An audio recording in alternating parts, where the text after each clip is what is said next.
Alright, so here's my first absolute complete restoration of anything where nobody else has worked on this. And boy, was it a tough job. The cord was cut up to there. I should probably say what this is. This is a 40s Westinghouse 16-inch fan. And then cords were cut that lead into there, and then cords were cut that lead into there. So, and all the wires that were in there were all,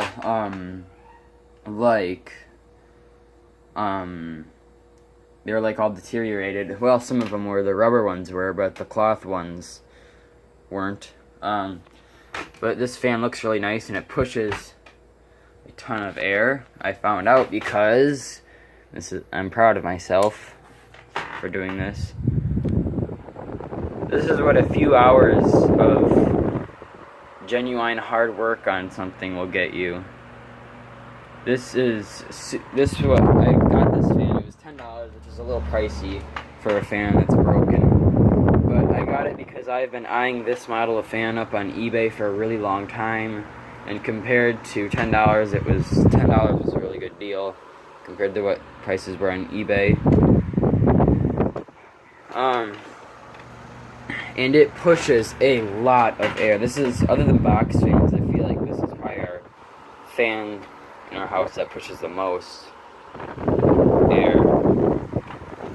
But, so there's that view of it. It's oscillating and non-oscillating, and you can control it from right there. And look at how big those air vents are in the back. They're massive, and look at how big they are right there. You can feel all the air pushing through them, which is really good. It means that it's really well ventilated. Anyways, so I had to put a new cord on it right there, and I had to put those wires onto it.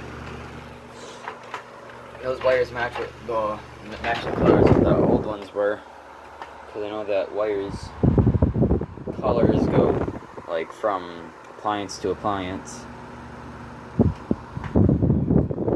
Making some noises. There we go. So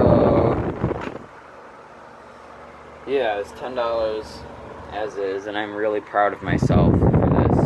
This is my first complete restoration of something. Nobody else has worked on it.